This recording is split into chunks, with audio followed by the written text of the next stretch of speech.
There are moments in life when you realize that the people you love most can become strangers wearing familiar faces. I learned this truth at 55 years old, sitting in my kitchen on a Tuesday morning, watching my son pour coffee into the mug I'd given him for his 30th birthday. The mug that said, "Best son ever," in cheerful blue letters that now felt like a cruel joke written by a version of me who still believed in fairy tales. My name is Vera, and I raised my son alone after my husband died in a construction accident when Daniel was only 8 years old. 22 years of being both mother and father, of working double shifts as a teacher so he could have violin lessons and summer camps, of staying up late helping with homework when my own eyes burned with exhaustion, of choosing his college fund over the new roof our house desperately needed. 22 years of telling myself that sacrifice was just another word for love. If you enjoy stories like this, real stories about real pain and real survival, please subscribe to this channel. We're working toward 1,000 subscribers, and your support means everything. And please, comment below and tell me what city you're watching from. It helps me know I'm not alone in this, that somewhere out there, someone understands what it feels like to give everything and receive nothing in return. The fatigue started 6 months ago. At first, I dismissed it the way women my age learn to dismiss everything, as just another inconvenience of getting older, another small betrayal by a body that no longer cooperated the way it used to. I'd wake up feeling like I'd run a marathon in my sleep, my limbs heavy as if gravity had somehow doubled its pull overnight. Teaching became harder. Standing in front of a classroom of restless teenagers required energy I no longer possessed, and I found myself leaning against my desk more often, trying to hide the trembling in my legs. Then came the nausea. Mornings became battlegrounds, where I fought to keep down toast and weak tea, my stomach rejecting even the simplest foods with a violence that left me gasping over the toilet bowl. I lost weight without trying, watching my clothes hang looser on my frame week after week, my wedding ring sliding around on my finger until I had to move it to my middle finger just to keep it from falling off entirely. The fainting spells were what finally frightened me enough to say something. The first time it happened, I was grading papers at my dining room table when the world simply tilted sideways and went dark. I woke up on the floor with a splitting headache and a purple bruise blooming across my cheekbone where I'd hit the table on my way down. The second time, I collapsed in the teacher's lounge, and my colleague Margaret had to call the school nurse. I told Daniel about it that evening, trying to keep my voice steady, trying not to sound like the worried older woman I'd become. "Honey, I think I need to see a doctor. Something's not right. I'm so tired all the time, and I keep getting dizzy. Yesterday Mom." He cut me off with that tone, the one that made me feel like I was bothering him with trivial complaints. He didn't even look up from his phone, his thumbs moving rapidly across the screen in conversation with someone more important than his aging mother. "You're stressed. You work too hard. You've always worked too hard. Take some vitamins or something. Maybe get more sleep." But I insisted, because mothers know their own bodies the way they know their children's faces, can sense when something fundamental has shifted from normal to dangerous. "Daniel, please. I really think I should make an appointment. Could you drive me to Dr. Patterson's office next week? I already called, and they have an opening on—" "I can't next week." He stood up, finally looking at me, but his eyes held impatience rather than concern. "I have that work conference in Boston, remember? I told you about it last month." He hadn't. But I'd learned over the years that contradicting Daniel only led to arguments that left me feeling small and confused, questioning my own memory until I wasn't sure anymore what was real and what I'd imagined. "The week after, then?" I asked, hating the pleading note that had crept into my voice, hating that I had to beg my own son to care about my health. "We'll see. I'll check my calendar." That was his way of saying no without actually refusing, of putting off responsibility indefinitely while making it seem like he was being helpful. "In the meantime, just rest more.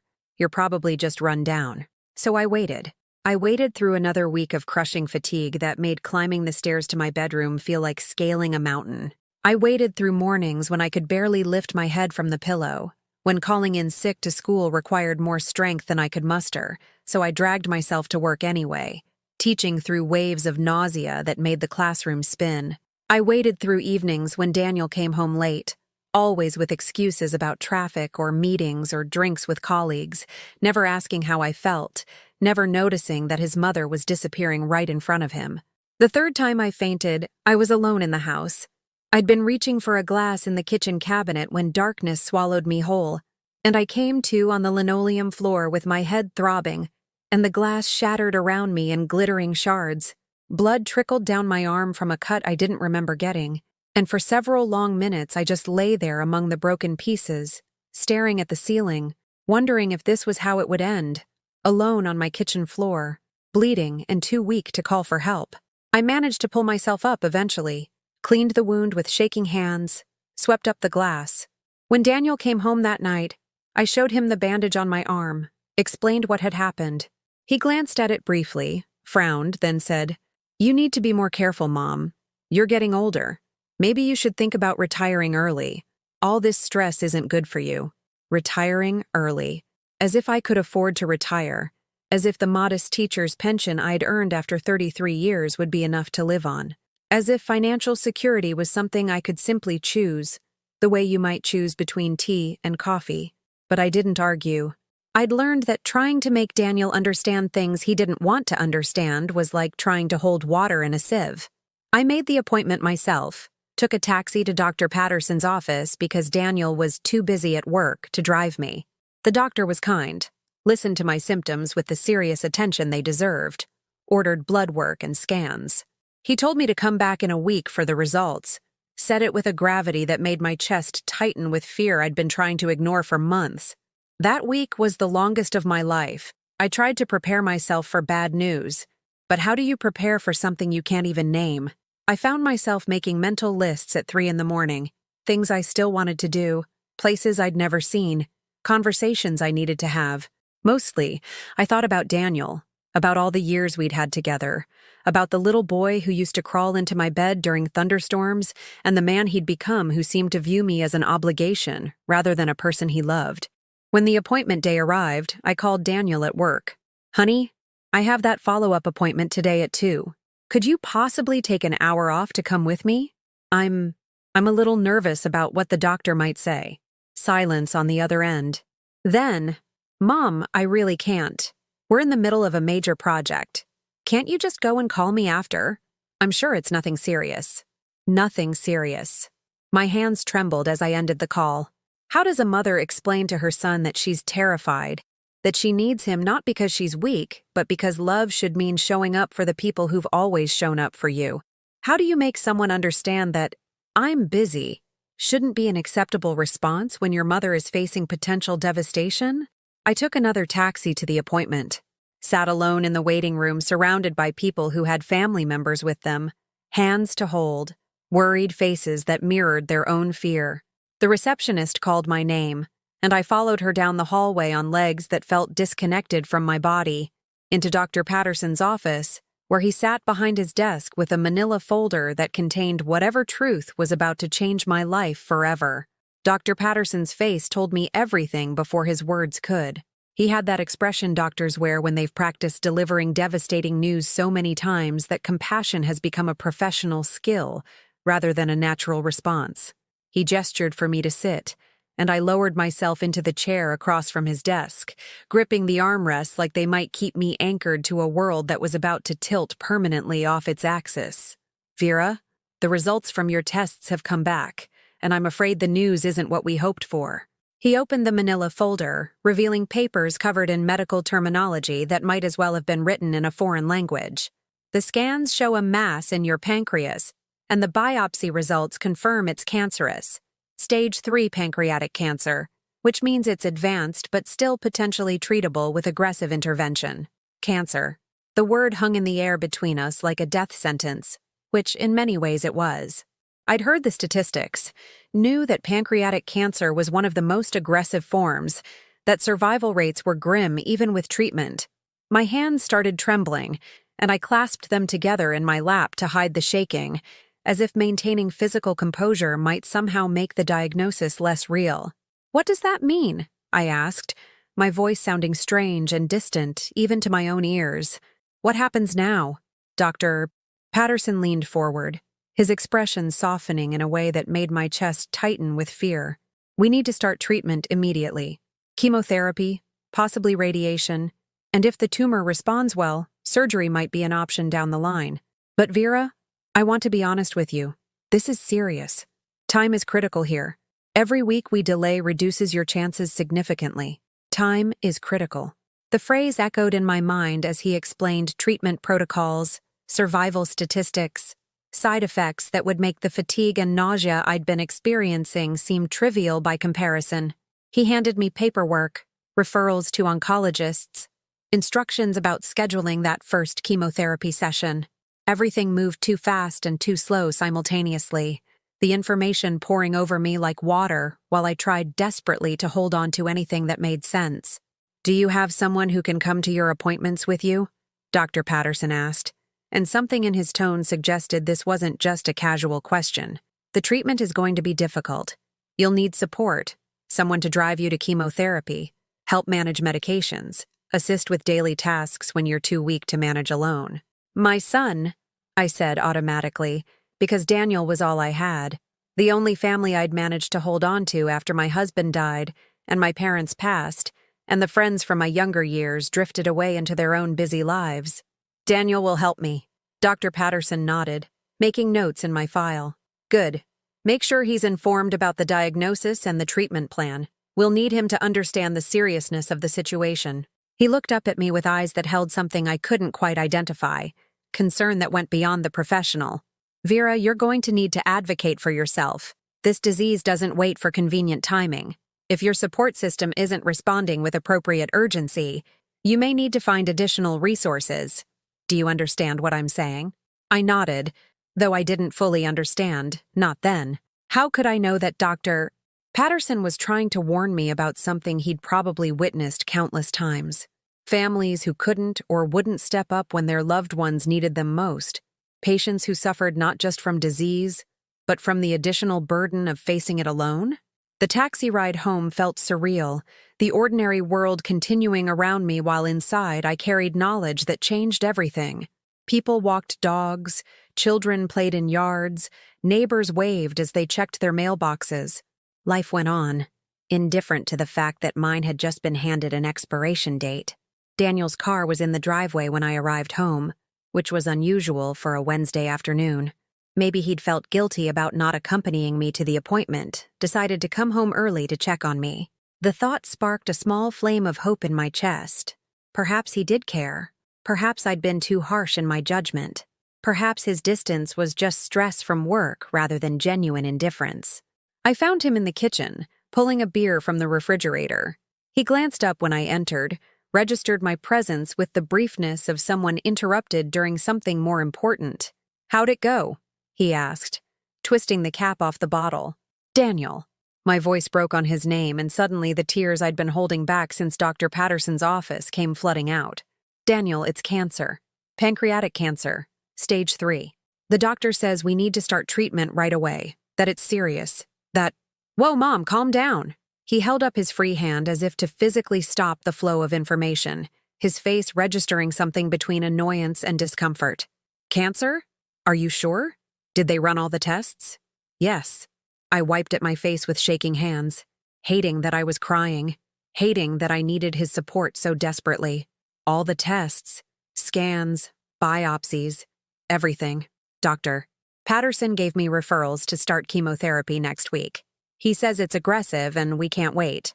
Daniel took a long drink from his beer, his expression unreadable. "Okay, that's heavy. So, what do you need me to do?" What did I need him to do?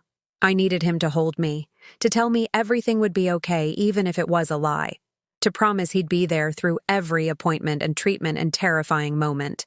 I needed him to be my son, not this stranger who looked at my cancer diagnosis like it was an inconvenient scheduling conflict. "I need you to come with me to the appointments," I said, forcing my voice to steady. "The doctor said I'll need someone to drive me to chemotherapy, help with medications. He said the treatment is going to be difficult, and I shouldn't be alone." Daniel set his beer down on the counter with more force than necessary.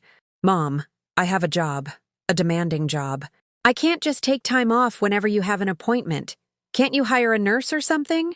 Or ask one of your teacher friends?" Hire a nurse. As if I had money saved for private nursing care. as if 33 years of teaching had left me with the kind of disposable income that allowed for such luxuries. As if asking my son to help his dying mother was somehow an unreasonable imposition on his important corporate schedule. Daniel, I don't have the money for that. And my colleagues have their own lives, their own families. You're my family. You're all I have. Something flickered across his face. Guilt, maybe, or irritation at being reminded of obligations he'd rather not acknowledge. Look, I'll help when I can, okay? But you need to be realistic about my schedule. Maybe you should have thought about this before you let yourself get so sick. Before I let myself get sick. As if cancer was a choice, a moral failing, something that happened to careless people who didn't take proper care of themselves. The words hit me like a physical blow, and I actually stepped backward, my hand reaching for the counter to steady myself. That's not how it works, I whispered. Cancer isn't something you let happen. It's something that happens to you. Whatever. He picked up his beer again, already dismissing the conversation. I have some work calls to make. We'll figure it out later. He walked past me, leaving me standing alone in the kitchen with my diagnosis and my fear, and the growing realization that my son viewed my cancer as an inconvenience rather than a catastrophe.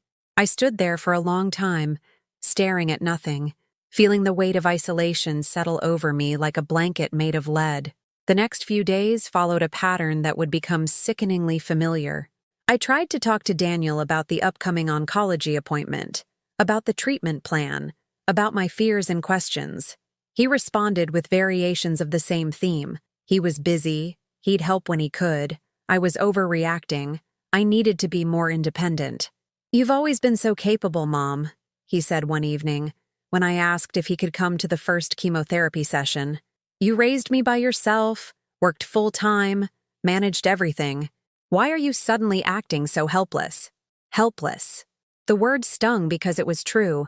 I did feel helpless. More helpless than I'd felt even in those early years after my husband died, when I'd had a grieving child and mounting bills, and no idea how to fix a leaking roof or unclog a drain. But back then, I'd had purpose, had the determination that comes from knowing someone depends on you completely. Now the person who'd once depended on me was asking why I couldn't handle terminal cancer with the same independence I'd shown in managing household repairs.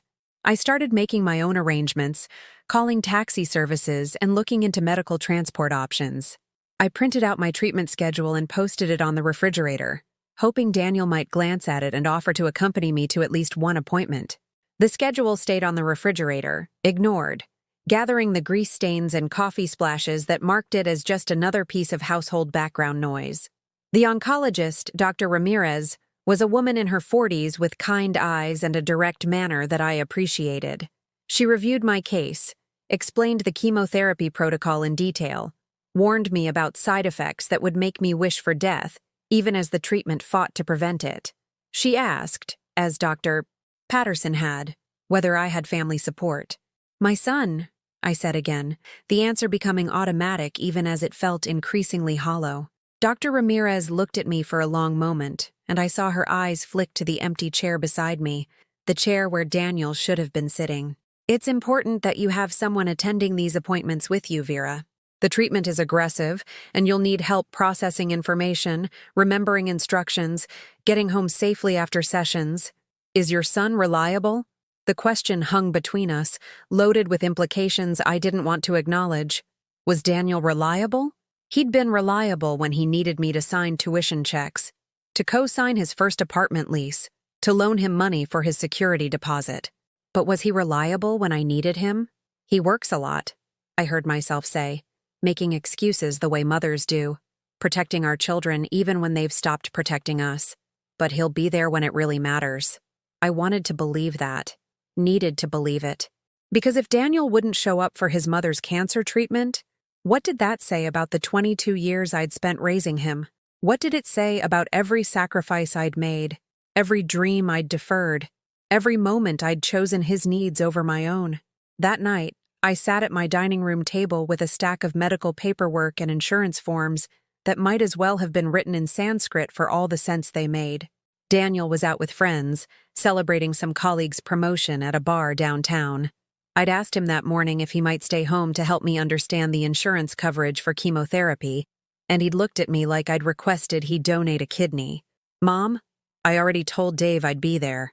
Can't you just call the insurance company if you have questions? So I sat alone, struggling through pages of deductibles and copays and coverage limitations, realizing with growing horror that my insurance would cover far less than I'd assumed, that the treatment plan Dr. Ramirez had outlined would cost more than I'd saved in the past 5 years. The numbers swam before my eyes, refusing to add up to anything but financial ruin, and I understood with crystalline clarity that I was facing not just the fight for my life, but the fight to afford fighting for my life. The house felt enormous around me, every room echoing with the absence of support I'd once taken for granted. My husband used to sit across from me at this table, helping with bills and big decisions, sharing the burden of adulthood in the way that partners do. Now I faced the biggest decision of my life, how to afford staying alive, completely alone, while my son celebrated someone else's success in a bar I couldn't afford to buy drinks in. I looked at the treatment schedule again, at the appointments that stretched across months like stations of the cross, each one marking another step toward either survival or surrender. And I wondered, not for the first time, but perhaps most desperately, whether I was strong enough to walk this path alone, whether love could sustain itself when it only flowed in one direction, whether motherhood meant sacrificing yourself even unto death, while your child remained too busy to notice you were dying. The first chemotherapy session was scheduled for a Tuesday morning, and I'd reminded Daniel about it every day for a week. I left notes on the kitchen counter, sent him text messages, mentioned it during the few brief conversations we had when our paths crossed in the house that no longer felt like a home. Each time, he nodded or responded with a distracted, "Yeah, okay," that should have warned me not to build my hopes too high. Tuesday morning arrived, and I woke at 5, too anxious to sleep. I'd read all the pamphlets Dr. Ramirez had given me about what to expect. The cold sensation as the drugs entered my veins, the nausea that would follow within hours, the exhaustion that would make my current fatigue seem like energetic vitality by comparison. I dressed in comfortable clothes as instructed, packed a small bag with water and crackers, and a book I probably wouldn't be able to focus on reading. At 7:30, I knocked softly on Daniel's bedroom door. No response. I knocked again, harder this time, fighting the panic rising in my chest. "Daniel? Honey, we need to leave in 30 minutes. Silence. I opened the door a crack and peered inside to find his bed empty, already made. For a moment, hope flickered. Maybe he'd woken early, was downstairs making breakfast, preparing to drive his mother to her first cancer treatment like a dutiful son should. But the kitchen was empty, the house silent except for the hum of the refrigerator and the ticking of the wall clock that seemed to be counting down the minutes until I'd have to face this alone. I checked my phone and found a text message sent at 6:45 that morning. "Something came up at work. Emergency meeting. Can't make it. Sorry. Sorry." One word, offered like it might make up for abandoning his mother on the day she began fighting for her life. I read the message 3 times, each reading making the casual cruelty of it sink deeper into my bones. Something came up at work. An emergency meeting more important than cancer, more pressing than the woman who'd sacrificed everything to ensure he'd have the opportunities that led to this job that was now more valuable than her life. I called a taxi, gave the address to the cancer center with a voice that trembled despite my efforts to sound normal. The driver was a kind older man who helped me with my bag and asked if I was all right. I lied and said I was fine. Because what else do you say to a stranger? How do you explain that you're heading to your first chemotherapy session alone because your only child couldn't be bothered to show up? The cancer center was designed to be comforting, with soft lighting and peaceful artwork and soothing colors that couldn't quite disguise the fact that this was a place where people came to fight death with poison. The waiting room was full of patients, and I noticed with a pain that felt physical that most of them had someone sitting beside them. Spouses holding hands, adult children scrolling through phones but present, friends reading magazines while waiting to offer support. I sat alone, clutching my bag, trying not to cry as I watched a woman about my age lean against her husband's shoulder while he stroked her hair. They didn't speak, didn't need to. The comfort of presence, of not facing terror alone, was written in every line of their bodies. That could have been me and my husband, I thought, if cancer had waited another 20 years to find me. Instead, I sat by myself, the empty chair beside me a monument to abandonment. The nurse who called my name was young and cheerful, the kind of determined optimism that suggested she'd decided early in her career that cancer patients needed sunshine even when they were dying. She led me to a reclining chair in a large room filled with other chairs, other patients, other IV poles dripping their toxic hope into veins that had no choice but to accept it. "Is someone coming to pick you up after?" she asked as she prepared my IV, her hands efficient and gentle. "You really shouldn't drive yourself home after your first session. The medications can make you dizzy and disoriented." "My son is coming," I lied, the words automatic, protective. I couldn't bear to admit the truth, couldn't face the pity I'd see in her eyes if I acknowledged that I'd have to take a taxi home, hoping I'd be conscious enough to give the driver my address. The chemicals entering my bloodstream felt cold, just as the pamphlets had warned. A sensation like ice water flowing through my veins and spreading outward to every extremity. I watched the clear liquid drip from the bag, counting the drops, trying to focus on anything except the fear that clawed at my throat and the loneliness that made my chest ache worse than any physical pain. Other patients chatted with their companions, small talk about groceries and television shows and neighborhood gossip, the mundane conversations that prove life continues even when death is trying to establish residence in your body. I had no one to talk to, so I pretended to read my book, staring at the same page for 40 minutes while the words blurred and my hands shook, and tears I couldn't quite suppress dripped onto the paper. When the session ended, I felt simultaneously exhausted and wired, my body confused by the chemicals coursing through it. The nausea hit before I even made it to the waiting room, and I barely reached the bathroom before vomiting with a violence that left me gasping and trembling. I cleaned myself up as best I could, rinsed my mouth, stared at my reflection in the mirror, and saw a woman I barely recognized, pale, frightened, alone. The taxi driver was different this time, younger and less patient, annoyed when I asked him to pull over so I could be sick on the side of the road. He deposited me at my house without helping with my bag, drove off the moment I closed the car door, leaving me swaying on my front porch, fumbling with keys that seemed determined to escape my shaking fingers. Daniel's car wasn't in the driveway. I'd known it wouldn't be, but the confirmation still felt like another small death. I managed to unlock the door, stumbled inside, barely made it to the couch before my legs gave out completely. The house was exactly as I'd left it that morning, empty, silent, indifferent to my suffering.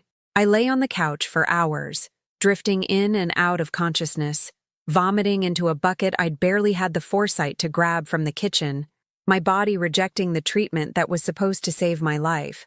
At some point, the front door opened and Daniel came home, his footsteps crossing the living room. "Hey, Mom." His voice came from somewhere above me, distant and unconcerned. "How'd it go?"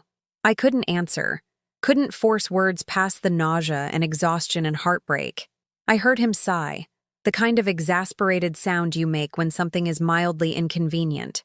Then his footsteps retreating toward the kitchen. "There's no food in the house," he called out, as if this was somehow my fault, as if I should have gone grocery shopping between vomiting and trying not to pass out. "I'm going to order pizza. You want anything?" The thought of food made my stomach heave, but I managed to whisper, "No, thank you." He ordered his pizza, ate it in his room while I lay on the couch wondering how much longer I could survive not just the cancer, but the isolation that was killing me as surely as any tumor. When I finally dragged myself upstairs to bed sometime after midnight, I passed his closed door and heard him laughing on the phone with someone, sharing a joke I'd never know, living a life that had no room for his dying mother. The weeks that followed established a pattern that ground me down like water wearing a waystone. Every Tuesday, I took a taxi to chemotherapy. Every Tuesday, I came home alone to an empty house. Every Tuesday, Daniel had somewhere more important to be. Work meetings, client dinners, evening commitments that couldn't be rescheduled despite my repeated requests for just one appointment, just one session where I wouldn't have to face the poison alone. My colleagues from school tried to help at first. Margaret came by with casseroles I couldn't eat. sat with me for an hour making awkward conversation that highlighted how little we actually knew about each other outside of work. Another teacher, Susan, offered to drive me to an appointment, but her discomfort was so palpable that I found myself apologizing to her for my cancer, for the inconvenience of my dying, for taking up her valuable time. I stopped accepting their offers after that. It felt like too much to ask, requiring people to witness my deterioration, to sit through treatments that scared me and would surely terrify them. Besides, their families needed them. Their children, their husbands, their lives full of normal problems and everyday joys. I had no right to burden them with my tragedy when my own son couldn't be bothered to show up. The side effects Dr. Ramirez had warned me about materialized with vindictive punctuality. My hair began falling out in clumps, clogging the shower drain, appearing on my pillow each morning like evidence of another small surrender. I bought a wig from a medical supply store, a synthetic thing that looked almost but not quite like my natural hair, the kind of almost right that made everything feel faker and sadder. The nausea became constant, not just after treatments but every hour of every day, a background sensation that colored everything with misery. Food lost all appeal. Eating became a chore I forced myself to complete, only because Dr. Ramirez emphasized that I needed to maintain my strength. I lost more weight, my clothes hanging on me like garments borrowed from someone larger, my face in the mirror showing cheekbones I'd never seen before, eyes that seemed too large for my shrinking skull. I had to take a leave of absence from teaching. The fatigue made standing in front of a classroom impossible, and the brain fog from the medications meant I could barely remember my students' names, let alone teach them anything useful about literature and composition. The leave was unpaid after the first 2 weeks, which meant my already precarious finances became actively catastrophic. But I had no choice. I couldn't work. I could barely exist. Daniel's response to my increasing debility was to become even less present. He started spending more nights away from home, claiming he was staying with friends closer to his office to avoid the long commute. When he did come home, he avoided me, entering and leaving the house like a tenant rather than a son, offering no help with the daily tasks that had become overwhelming challenges. One evening, about 6 weeks into treatment, I asked him if he could help me change the sheets on my bed. The simple act of pulling off the fitted sheet and wrestling the new one into place had become beyond my capabilities. My arms too weak, my coordination too compromised by medications that made everything harder. "Can't you just sleep on them another week?" he asked, not looking up from his laptop where he was doing something work-related that apparently couldn't wait even for this small request. "Daniel, I've been sick on them. Multiple times. They need to be changed." He sighed heavily, closed his laptop with deliberate slowness meant to emphasize the inconvenience. "Fine, but I have a call in 30 minutes. He changed the sheets with rough efficiency, yanking at corners, muttering under his breath about how he had his own life to deal with, how he couldn't be expected to be my caretaker, how this was all too much. I stood in the doorway watching him, this stranger wearing my son's face, and felt something inside me begin to crack. Not suddenly, but slowly, the way ice breaks under steady pressure. "I'm sorry," I whispered, and I meant it. Genuinely apologized for having cancer, for being sick, for existing as a burden in his life. He didn't respond, just finished with the sheets and brushed past me on his way back downstairs, back to his laptop and his important work call and his life that had no space for the woman who'd given him life. That night, unable to sleep despite exhaustion, I lay in my freshly changed bed and stared at the ceiling, thinking about all the nights I'd stayed up with him when he was sick as a child, the fevers I'd monitored, the nightmares I'd soothed, the illnesses I'd nursed with a patience and devotion I'd thought was what parents did, what love required. I'd never once sighed with impatience or made him feel like his suffering was an inconvenience. I'd never once suggested he should manage his strep throat or his broken arm on his own, because I had more important things to do. But apparently, those years of mothering had earned me nothing. No reciprocity, no gratitude, no sense that he owed me even basic human kindness now that the roles were reversed. I was alone in this fight, as alone as if I had no family at all.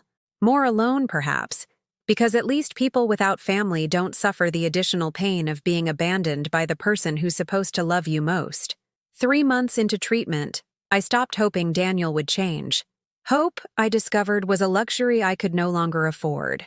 Like health insurance that actually covered your medical bills, or the belief that family meant something beyond biological connection. I moved through my days in a haze of medication and nausea, attending appointments alone, returning to an empty house, existing rather than living. The medical bills arrived with ruthless regularity, each envelope thick with itemized charges that made my teacher's pension look like pocket change.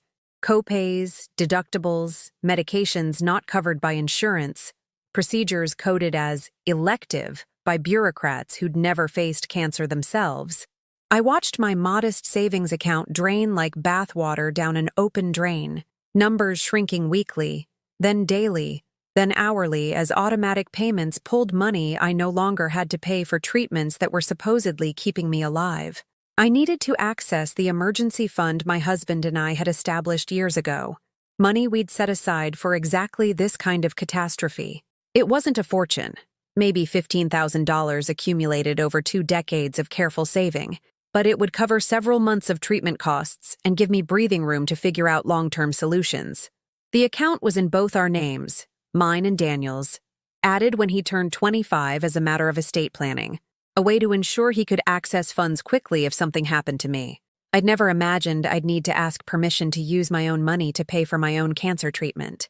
The conversation happened on a Thursday evening. Daniel was home, unusual enough that I should have recognized it as a warning sign. He sat at the kitchen table with his laptop open, spreadsheets glowing on the screen, looking every inch the successful young financial analyst he'd become.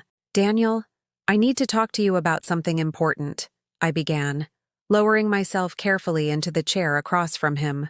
Every movement required calculation now, my body too fragile for the casual physical confidence healthy people took for granted.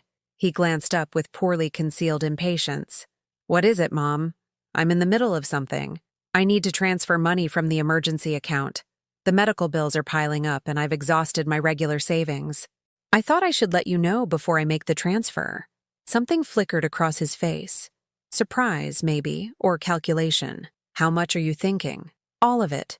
15,000.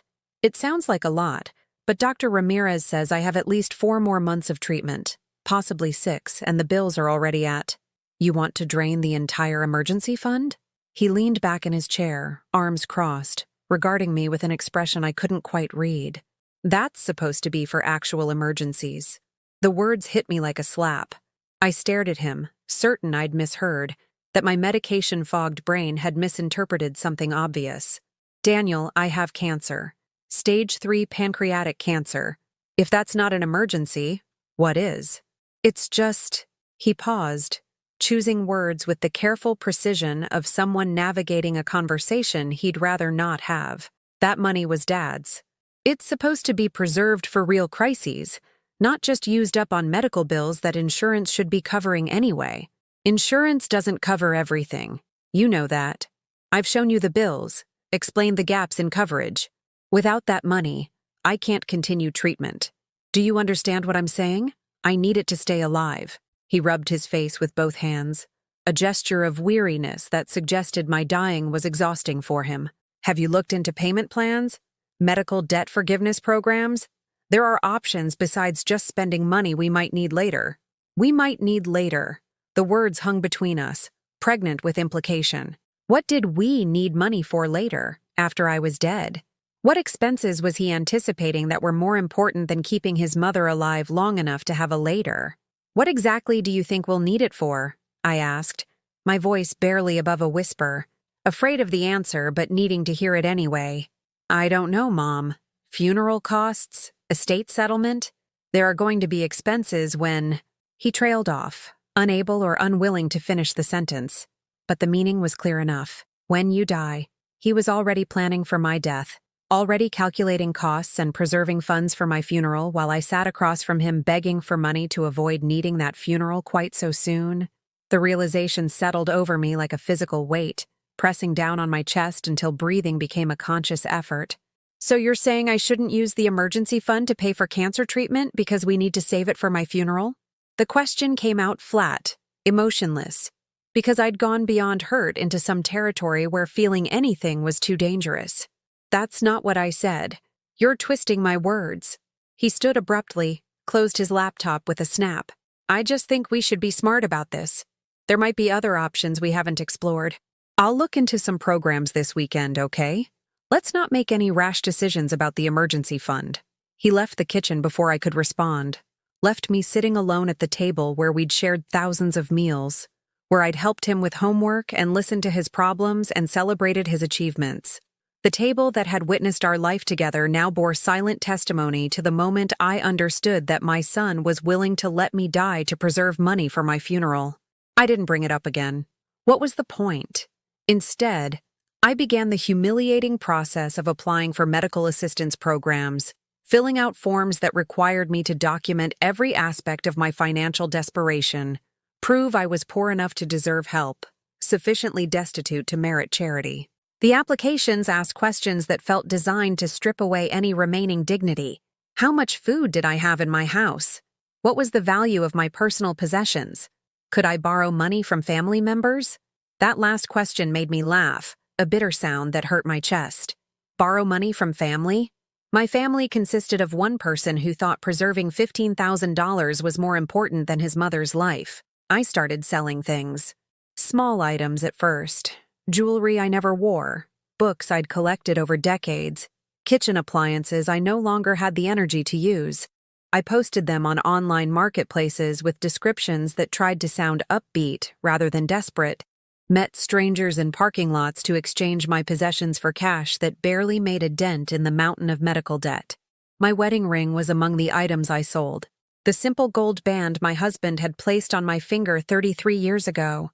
The physical symbol of a love that had been real and sustaining, and everything I'd thought marriage should be. I held it for a long time before meeting the buyer, remembering the young woman I'd been when he'd slipped it onto my finger, the future we'd imagined together, the family we'd built. A pawn shop offered me $300. $300 for 33 years of marriage, for memories and promises, and a partnership that had ended only because death had claimed him too soon. I took the money and used it to pay for anti-nausea medication that made the vomiting slightly less unbearable. A good trade, I told myself. My husband would have understood. He'd have wanted me to do whatever necessary to survive. Daniel never asked about the missing items. Didn't notice or didn't care that the house was slowly being emptied of everything that made it feel like a home, rather than just a building where two people happened to sleep. His indifference was its own kind of cruelty. The way he could walk past empty shelves and bare walls without commenting, without asking where things had gone, without offering to help in any way that might cost him something. 4 months into treatment, I was having a particularly bad day. The latest round of chemotherapy had hit harder than usual, leaving me so weak I could barely make it from bed to bathroom. I'd been sick repeatedly, had nothing left in my stomach to bring up but kept heaving anyway. My body determined to reject not just the poison but life itself. I needed help. Basic, undeniable, urgent help. I called Daniel's cell phone from my bedroom, listened to it ring and ring before going to voicemail. I called again, and again. On the 4th attempt, he answered with barely suppressed irritation. "Mom, I'm in a meeting. What is it? I need help." My voice came out weak and thready, barely recognizable. "I can't get out of bed. I need water and my medication, and I think I might need to go to the hospital." Silence on the other end. Then, "Can it wait a couple hours? This meeting is really important. Daniel, I'm asking you for help. I'm really sick. Please." Another pause. Longer this time. I could hear voices in the background, laughter, the clink of glasses. He wasn't in a meeting. He was out somewhere, socializing, living his life while his mother lay in bed too weak to reach her own medication. "Look, I'll try to get there as soon as I can, but I can't just leave right now. Can you call someone else? One of your teacher friends?" "There is no one else. You're my son. I'm asking you for help. And I'm telling you I'll be there when I can. Just try to rest or something, okay? I'll check on you later." He hung up, actually ended the call while I was mid-sentence. Cut me off like I was a telemarketer rather than his dying mother begging for basic assistance. I lay there holding the phone, staring at the screen that showed the ended call, trying to process what had just happened. He never came home that night. I know because I lay awake until dawn, listening for his key in the lock, his footsteps on the stairs, any indication that he'd remembered his mother needed help. But the house stayed silent, and morning came, and I was still alone. I managed eventually to crawl to the bathroom, to reach my medications, to drink water from the tap because getting downstairs to the kitchen was beyond my capabilities. I survived the night, but something in me died anyway. Not hope. I'd already surrendered that. This was deeper, more fundamental. The belief that I mattered, that my suffering was worthy of acknowledgement, that love existed as something more than a word people said when it cost them nothing. The next time I saw Daniel, he acted as if nothing had happened. Came home the following evening, asked how I was doing with the casual concern of someone inquiring about the weather, accepted my "I'm okay" without question because he wanted to believe it, needed to believe it so he could continue ignoring the reality of my deterioration. I stopped calling him, stopped asking for anything, learned to manage my crises alone, to stockpile water and crackers by my bed, to plan my movements with the strategic precision of someone navigating a minefield. I became expert at surviving without support, at existing in the same house with someone who'd decided my death was more convenient than my life. The isolation became absolute. My colleagues stopped visiting when it became clear I was too sick for company, when my appearance became too shocking, when the reality of cancer stripped away the comfortable distance between their healthy lives and my dying one. Friends from earlier years had long since drifted away, their holiday cards becoming less frequent until they stopped entirely, our connection too tenuous to survive geographic distance and the passage of time.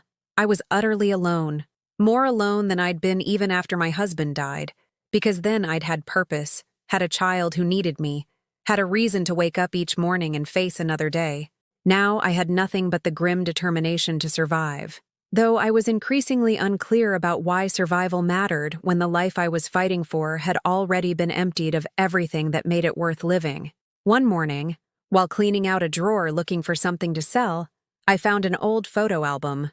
Pictures from Daniel's childhood, birthday parties and school plays and ordinary moments that had seemed unremarkable at the time, but now glowed with the warmth of a life that felt like it belonged to someone else. There was Daniel at 8, grinning gap-toothed at the camera, holding the baseball glove I'd bought him for his birthday, even though it meant not fixing the car's broken air conditioning that summer. Daniel at 12, awkward and beautiful, at his middle school graduation where I'd sat in the audience crying with pride. Daniel at 16, taller than me already, arm around my shoulders, both of us laughing at some joke I could no longer remember. I stared at those photos, trying to find in that laughing boy some trace of the man who now lived in my house like a hostile stranger, trying to understand when love had curdled into resentment, when the child I'd devoted my life to raising had decided his mother had become disposable, trying to pinpoint the exact moment I'd become a burden rather than a person, an obstacle rather than the woman who'd sacrificed everything so he could have opportunities I'd never had. But there was no single moment. Just a gradual erosion, so slow I hadn't noticed until the foundation was gone and I was falling, with no one to catch me because the person whose job it was to catch me had decided I wasn't worth the effort. I closed the album and put it away, unable to bear looking at evidence of a love that had apparently been one-sided all along, unable to reconcile the smiling child in those photos with the man who thought funeral expenses were more important than his mother's cancer treatment. That night, I sat alone in my empty house and understood with terrible clarity that I was going to die here. Not from cancer necessarily, though that remained a strong possibility, but from something worse. From the kind of loneliness that eats away at your will to live. From abandonment so complete it made fighting seem pointless. From the crushing weight of understanding that the person you'd loved most in the world had decided you weren't worth loving back. But I still had something small, something they'd all forgotten, a will to survive that had nothing to do with hope or love or any of the noble emotions that supposedly motivated human endurance, something harder and colder and more determined, something that whispered in the darkness that I wasn't done yet, that this story wasn't over, that there had to be more than just this quiet surrender to abandonment and death. The shift began not with a dramatic revelation, but with a small, almost insignificant moment that most people would have overlooked entirely.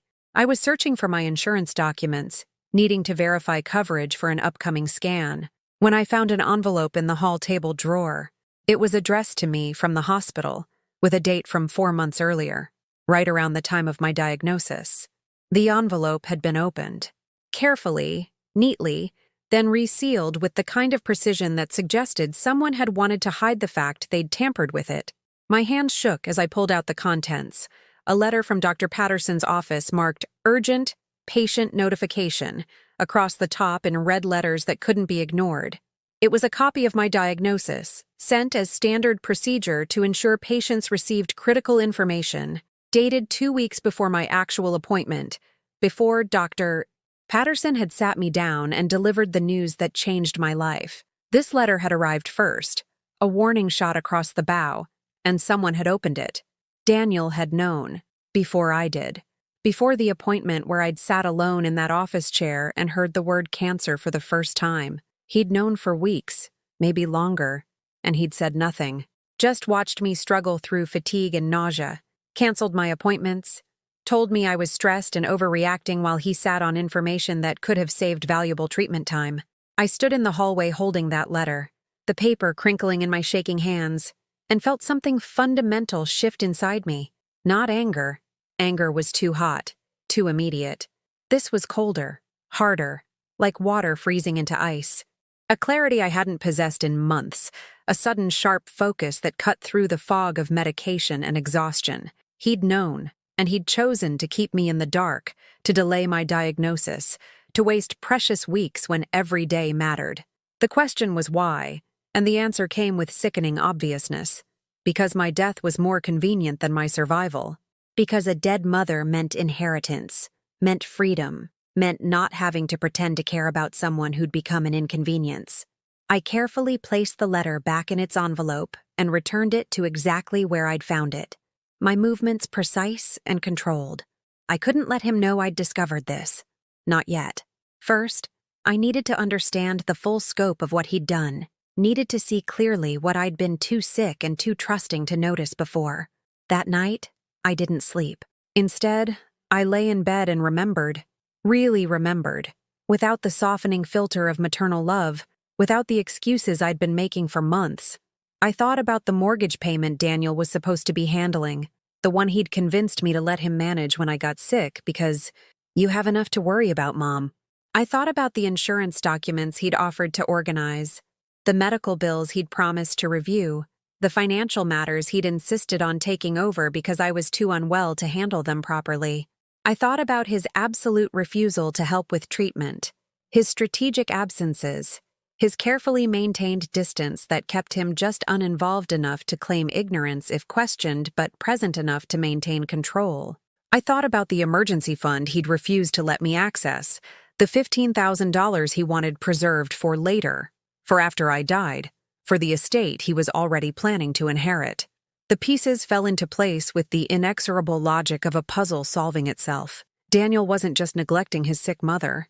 He was waiting for her to die. Possibly even helping that process along by withholding information, delaying treatment, ensuring I was too isolated and too weak to fight effectively. I needed to know more, needed evidence, not just suspicion. So I began to watch and listen with the focused attention of someone who'd finally woken up to the reality of their situation. I noted when Daniel came home, what he did, who he talked to on the phone when he thought I was asleep or too medicated to pay attention. 3 days after finding the letter, I heard him on a phone call in the kitchen. His voice carried up the stairs to where I stood listening, my breath held, my heart pounding with a force that made me dizzy. No, the house is in both our names, but I'm handling everything since she got sick. A pause, then a laugh that made my blood run cold. She'll be gone soon anyway. The doctors give her maybe 6 months, probably less the way she's deteriorating. We'll settle the house after. Split it 50-50 like we discussed. He was talking to someone about dividing my assets before I was dead, planning my estate while I was still alive to hear him do it. I gripped the banister to keep from falling, pressed my free hand against my mouth to suppress the sound that wanted to escape. Not a scream, not a sob, something more primal than either. Yeah, she wanted to drain the emergency fund for treatment, but I convinced her to wait. That money's going to cover the funeral and estate costs. Maybe leave a little extra. No point throwing it at medical bills when the outcome's inevitable anyway. Inevitable. My death was inevitable to him. Not a tragedy to fight against, but a foregone conclusion to plan around. And he was actively working to make it more inevitable, blocking my access to money that could extend my life, withholding information that could improve my treatment outcomes, systematically ensuring I was too isolated and too weak to save myself. I backed away from the stairs and returned to my bedroom, moving quietly despite the roaring in my ears and the shaking in my limbs. I closed the door and sat on the edge of my bed, staring at nothing, processing the full scope of my son's betrayal. This wasn't neglect. This wasn't even cruelty. This was something darker, more calculated. This was a kind of murder, passive but deliberate, letting nature take its course while ensuring that course led exactly where he wanted it to go. And he was doing it not out of malice or hatred, but out of simple greed. The cold calculation that his life would be easier and more profitable without me in it. For the first time in months, I felt something other than despair. It wasn't hope. I'd learned the hard way that hope was a luxury, but it was close. Purpose, determination, the bone-deep understanding that I was not going to die quietly in this house while my son counted down the days until he could sell it. I thought about my husband, dead 27 years now, and what he would have said if he'd known his son had turned into this. I thought about my parents, gone a decade, who'd believed family was everything, that blood ties meant unbreakable loyalty. I thought about the version of myself who'd raised Daniel, who'd sacrificed and worked and loved with the absolute certainty that she was building something permanent and good. That woman had been a fool, but I wasn't her anymore. Cancer and abandonment had burned away the soft parts, left behind something harder. I'd spent months being a victim, letting things happen to me, accepting cruelty because I'd been too sick and too shocked to fight back. But victims don't survive stage 3 pancreatic cancer. Fighters do. And I'd forgotten, somewhere in the depths of my suffering, that I'd always been a fighter.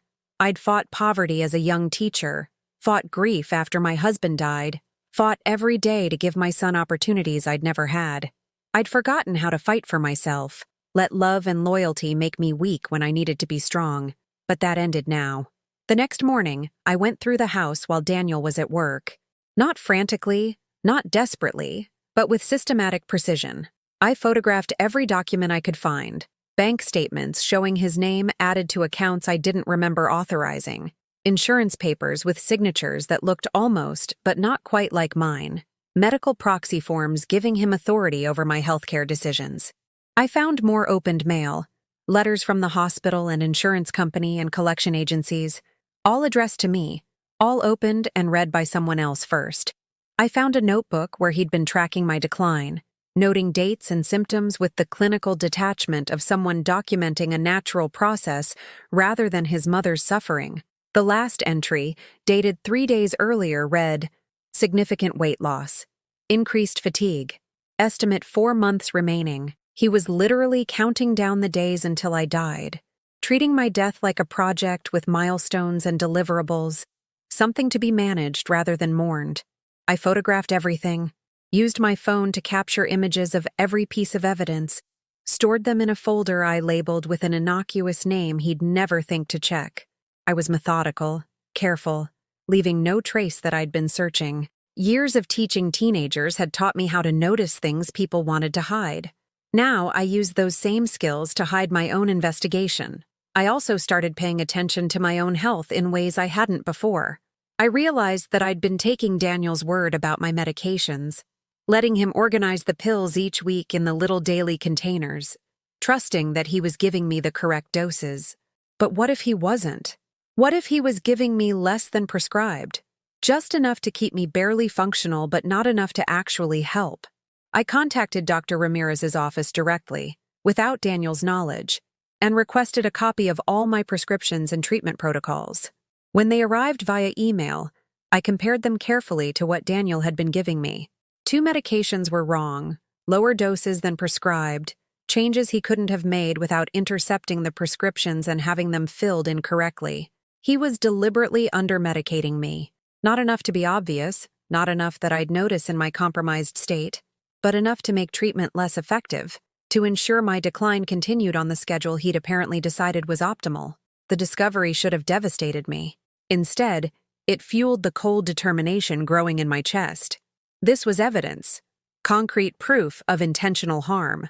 This was something that couldn't be explained away as neglect or busy schedules or the thoughtless cruelty of a self-absorbed adult child. This was deliberate, actionable, prosecutable. I fixed the medication situation immediately, calling the pharmacy myself to verify correct doses, picking up prescriptions in person rather than letting Daniel handle them. I started taking my pills in private, disposing of the ones he'd prepared, keeping careful records of everything. I also started eating more, forcing myself to consume calories even when nausea made food seem impossible. I needed strength for what was coming, needed to rebuild the physical reserves that months of inadequate nutrition and incorrect medication had depleted. Every meal was an act of defiance, every swallowed bite a declaration that I wasn't done fighting yet.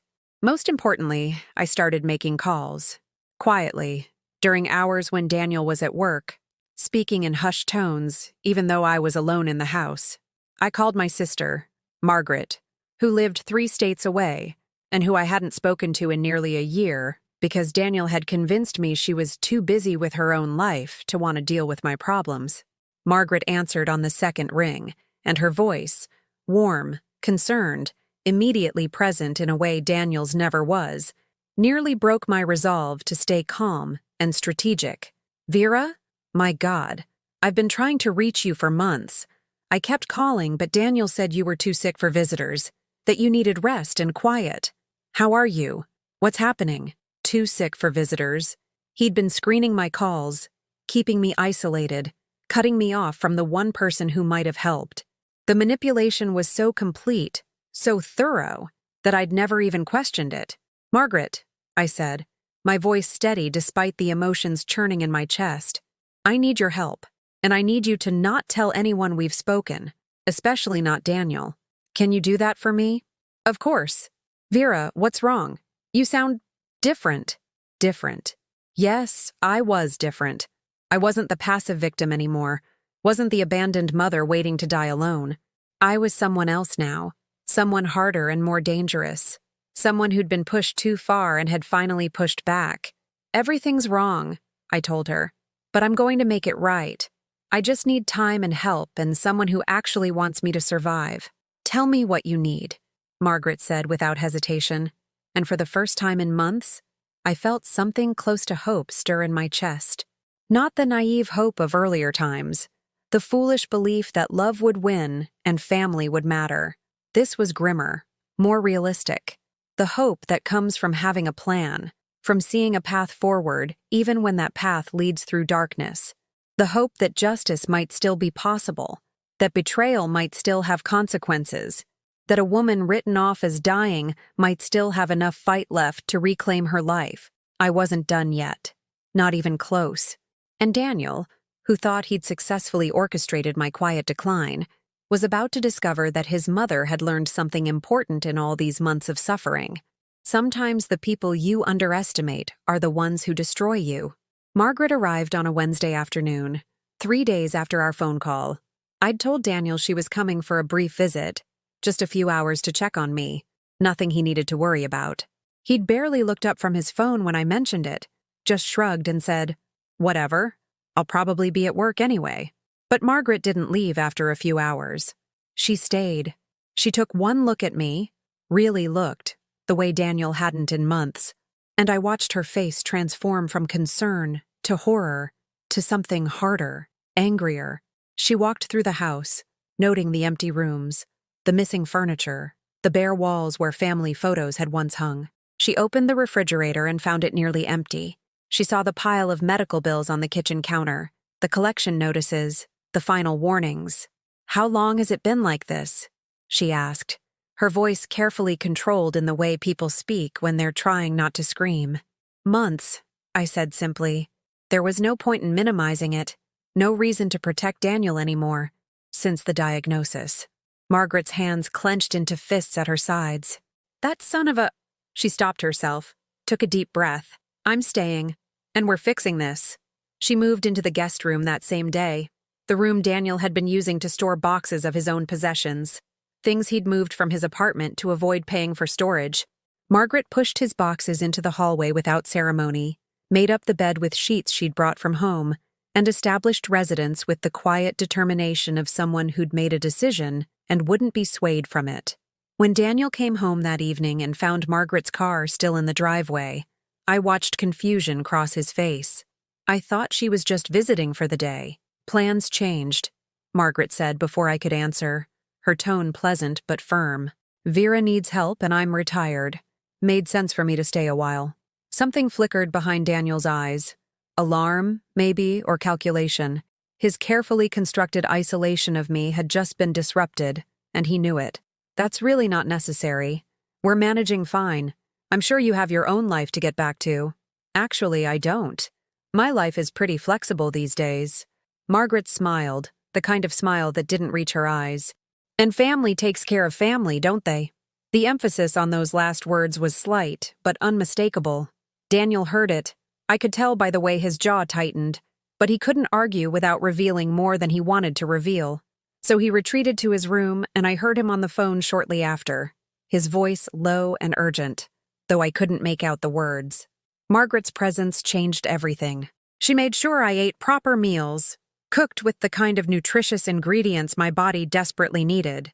She drove me to appointments and sat beside me during chemotherapy, holding my hand when the nausea got bad, asking questions I'd been too overwhelmed to think of asking. She organized my medications properly, cross-referenced them with my prescriptions, and fixed the dosing errors Daniel had introduced. Within a week, I felt stronger. Not healthy, I was still fighting cancer, but stronger than I'd been in months.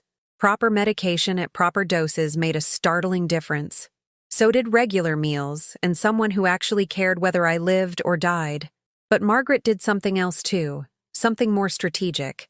She started documenting everything. She photographed the empty house, the minimal food supplies, the pile of unpaid medical bills. She requested copies of my medical records and compared them to what Daniel had told me about my prognosis.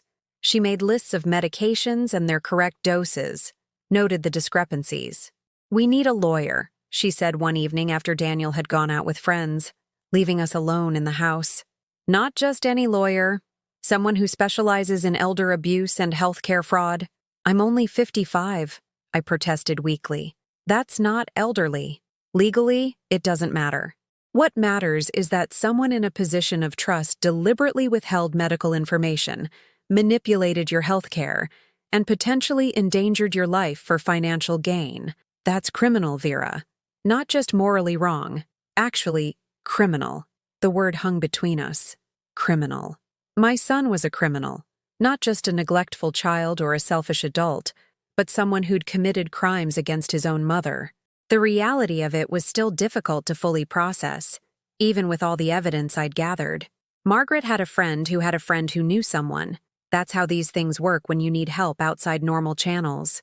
The lawyer's name was Patricia Chen, and she specialized in exactly the kind of case Margaret described. She agreed to meet with us at her office, away from the house, away from Daniel's potential surveillance. I dressed carefully for that meeting, choosing clothes that fit properly for the first time in months, thanks to Margaret's insistence that we go shopping for items that accommodated my changed body. I looked in the mirror before we left and barely recognized myself. Thinner, older, worn down by months of suffering. But there was something new in my eyes too, something that hadn't been there before. Determination, fire. Patricia Chen's office was small but professional, decorated with law degrees and certificates that spoke to years of experience helping people in situations similar to mine. She was younger than I expected, maybe 40, with sharp eyes that missed nothing and a directness I appreciated after months of Daniel's manipulative conversations. "Tell me everything," she said after the initial pleasantries, pen poised over a legal pad. "Start from the beginning. Don't leave anything out." So I told her. About the diagnosis, the opened letter, Daniel's refusal to help with treatment, the emergency fund he wouldn't let me access, the overheard phone conversations about settling the house after, the medication tampering, the systematic isolation. Margaret added details I'd forgotten or minimized, showed Patricia the photographs and documents we'd gathered. Patricia took notes throughout, her expression growing progressively grimmer. When I finished, she set down her pen and looked at me with an intensity that made my breath catch. "Mrs. Morrison, Vera, what your son has done constitutes several distinct crimes: healthcare fraud, financial exploitation, possibly attempted murder depending on how aggressively the prosecutor wants to charge it. The opened mail alone is a federal offense. The medication tampering is serious enough to warrant immediate action." "I don't want him to go to jail," I said automatically, the words coming from some deep maternal instinct that apparently survived even the worst betrayals. I want to live. I want access to my own money to pay for treatment. I want him to stop actively trying to kill me." Patricia leaned back in her chair, studying me with an expression I couldn't quite read. "Vera, I need you to understand something. What you want and what needs to happen may not be the same thing. If we pursue this legally, if we expose what he's done, there will be consequences. Criminal consequences, possibly. At minimum, civil consequences that could affect his career, his finances, his future." "Good," Margaret said sharply. "He's been affecting her future, trying to ensure she doesn't have one." I sat quietly, processing this. Part of me, the mother part, the part that had loved Daniel since before he was born, recoiled from the idea of destroying my son's life. But another part, the part that had been forged in months of abandonment and betrayal, understood that consequences were necessary, that justice mattered, that letting him get away with this wasn't kindness, it was complicity. "What do we do?" I asked finally. Patricia smiled, and it was the smile of someone who'd been waiting for exactly this question. "First, we secure your immediate safety and financial access. I'll file emergency motions to freeze the emergency fund so he can't drain it, and to remove him from any positions of medical or financial authority over you. That happens fast, within days. Then we document everything properly. Get official medical evaluations showing the impact of improper medication, financial audits showing unauthorized account access, testimony from your doctors about the delayed diagnosis. We build a case that's absolutely airtight. And then?" My voice came out steadier than I felt. "Then we file suit. Civil first, elder abuse, financial exploitation, intentional infliction of emotional distress. The criminal charges will likely follow once law enforcement sees the evidence." "And Vera?" Patricia leaned forward, her eyes locked on mine. "We make sure everyone knows what he did. Because men like your son count on shame and silence. They count on their victims being too embarrassed or too loyal to speak up. We take that power away from him." I thought about that for a long moment. About shame and silence and the ways I'd protected Daniel even as he was killing me. About loyalty that flowed only one direction. About the story I'd been telling myself about what family meant versus the reality of what family had actually been. "Okay," I said. "Do it. All of it." The next 3 weeks were a whirlwind of legal activity that mostly happened outside Daniel's awareness. Patricia worked fast, filing emergency motions with judges who took one look at the evidence and granted immediate relief. The emergency fund was frozen, with a provision that I could access it for medical expenses, but Daniel could not touch it at all. His medical proxy was revoked, his access to my accounts terminated, his authority over any aspect of my life legally eliminated. He received notification of all this via certified mail on a Monday morning. I was at chemotherapy with Margaret when it happened, so I didn't witness his initial reaction. But I came home to find him waiting in the living room, the legal papers spread across the coffee table, his face a mask of barely controlled rage. "What is this?" he demanded, gesturing at the documents. "What the hell did you do?" I looked at him, really looked at him, and felt nothing. No maternal love, no sympathy, no urge to apologize or explain or make things easier for him. Just cold, clear certainty that I was doing exactly what needed to be done. "I protected myself," I said calmly. "From you. From me? I'm your son. I've been taking care of you." "No, Daniel. You've been waiting for me to die so you could inherit the house. There's a difference." The color drained from his face, then rushed back in an angry flush. "That's insane. You're sick. You're confused. You don't know what you're saying." I know exactly what I'm saying. I found the opened letter from the hospital, the one that came 2 weeks before my diagnosis appointment. I heard you on the phone talking about settling the house after I'm gone. I discovered you were giving me the wrong medication doses. I have evidence, Daniel. Lots of evidence. He stared at me, and I watched him calculate. Saw him trying to figure out how much I knew, how much I could prove, whether he could still talk his way out of this. Mom, you're misunderstanding. Everything I did was for your own good. Stop. I held up my hand, surprised by how steady it was. Just stop. I know what you did. My lawyer knows what you did. Soon, everyone will know what you did. These papers are just the beginning. Your lawyer? He laughed, but it sounded hollow. You can't afford a lawyer. You can barely afford your medical bills. Patricia is working pro bono. Apparently, she finds cases like mine particularly compelling. Something about sons who try to murder their mothers for inheritance money. The word murder hit him visibly. He actually stumbled back a step, and I saw fear flash across his face before he could hide it. That's not... You can't prove... Actually, I can. The medication tampering alone is felony assault. The financial exploitation is fraud. The opened mail is a federal crime. And that's just what we have documented so far. I moved toward the stairs, suddenly exhausted by this conversation, by the necessity of confronting the man I'd once loved more than life itself. You should probably get your own lawyer, Daniel. You're going to need one.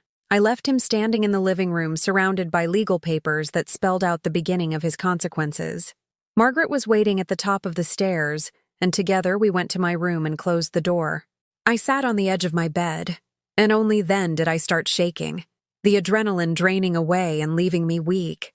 You did so well, Margaret said softly, sitting beside me and taking my hand. I'm so proud of you. I told my son I'm going to destroy his life, I whispered. What kind of mother does that? The kind who wants to live, Margaret replied firmly. The kind who refuses to be a victim anymore. The kind who understands that love without reciprocity is just self-destruction. She was right. I knew she was right. But knowing didn't make it hurt less. Didn't ease the grief of finally accepting that the child I'd raised was gone, replaced by a stranger who'd viewed my death as a financial opportunity. That night, Daniel packed a bag and left.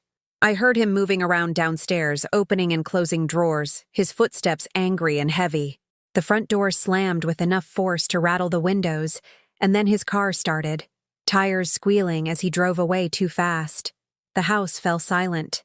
Margaret squeezed my hand, and I sat in the darkness of my bedroom, feeling the absence of my son like a physical wound, mourning not just what had been lost, but what had never really existed in the first place.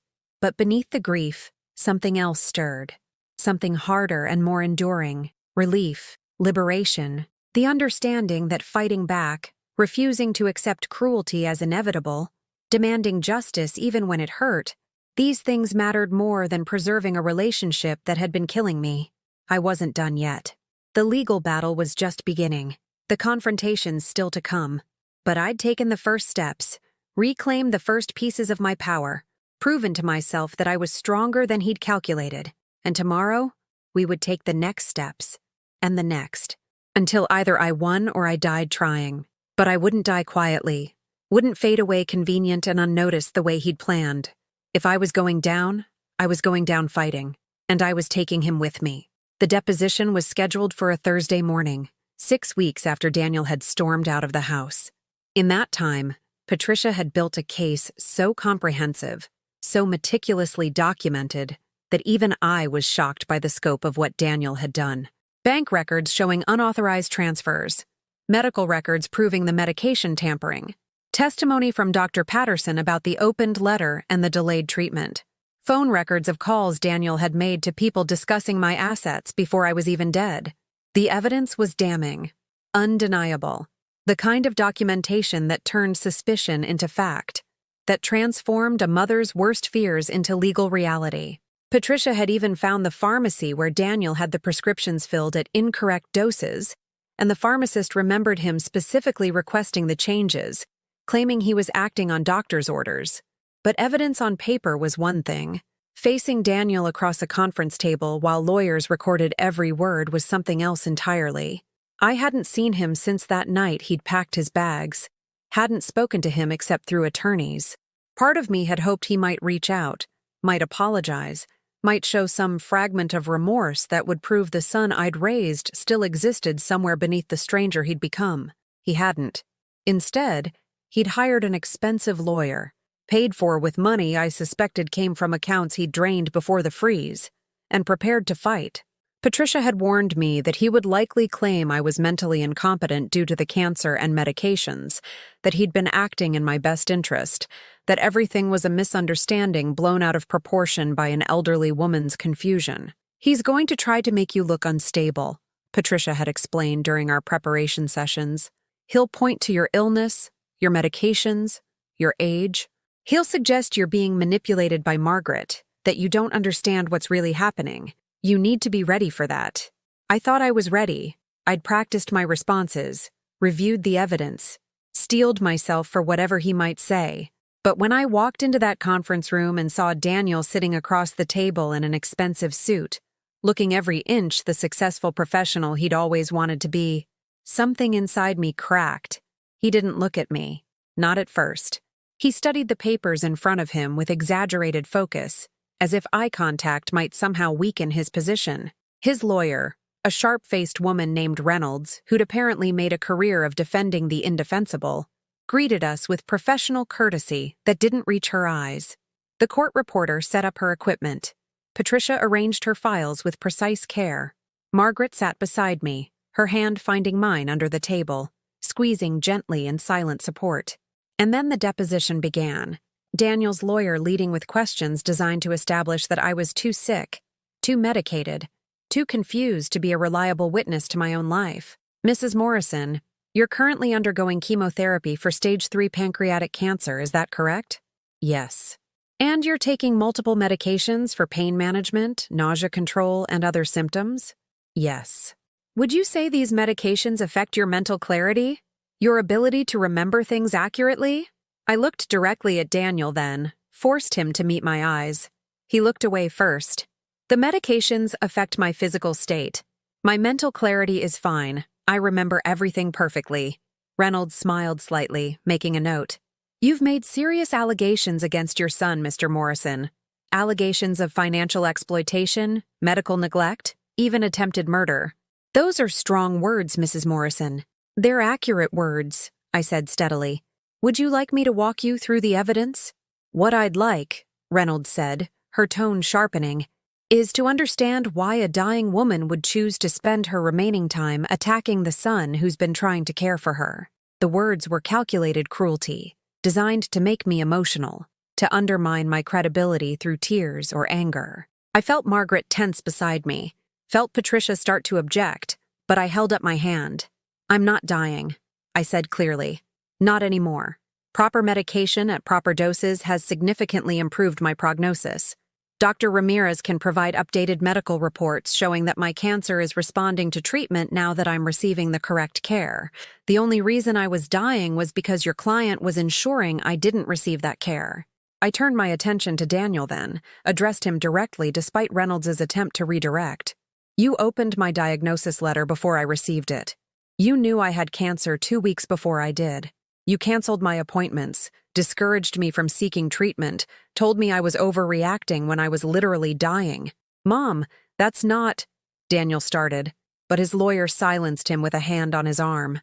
"Mrs. Morrison, please address your responses to me," Reynolds said sharply. "No." The word came out harder than I intended, filled with months of suppressed rage and grief. "No, I'm going to address him, because he needs to hear this. He needs to know what he did." Patricia didn't stop me. She'd warned me this might happen, that emotion might overwhelm strategy, but she'd also said that sometimes truth needed to be spoken plainly, without legal language softening its edges. "You changed my medication doses," I continued, my voice steady despite the tears that wanted to come. "You gave me less than prescribed, just enough to keep me barely functional, but not enough to actually help. You wanted me weak. You wanted me to die slowly, naturally, so no one would question it. So you could inherit the house and the money without anyone suspecting you'd helped the process along." "That's not true," Daniel said, finding his voice finally. I was trying to protect you from overdosing. You were confused, taking pills at wrong times. I was managing your medication to keep you safe. Then why did the doses you gave me not match any of the prescriptions? I pulled out the documentation Patricia had prepared, slid it across the table. Here are the prescriptions from Dr. Ramirez. Here are the pills you gave me. Different doses, different schedules.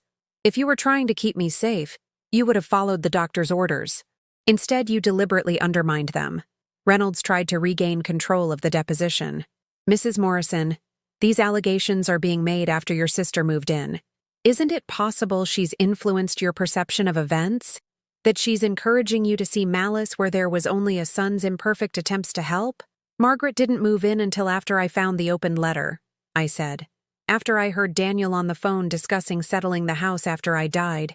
After I discovered he'd blocked my access to the emergency fund that was supposed to pay for my treatment. She didn't create these problems. She just helped me see them clearly. I pulled out more documents, the meticulous record Margaret and I had compiled. Here are the bank statements showing Daniel added himself to my accounts without my authorization. Here are the medical proxy forms with signatures that don't quite match mine. Here's the opened mail, the intercepted hospital communications, the pharmacy records of incorrect prescriptions. I looked at Daniel again, and this time he didn't look away. I saw something flicker in his eyes, fear maybe, or the beginning of understanding that his carefully constructed defense was crumbling. You thought I was too sick to fight back, I said quietly. Too weak, too isolated, too dependent on you to question anything. You thought you could manipulate me to death and no one would ever know, but you forgot something important. What's that?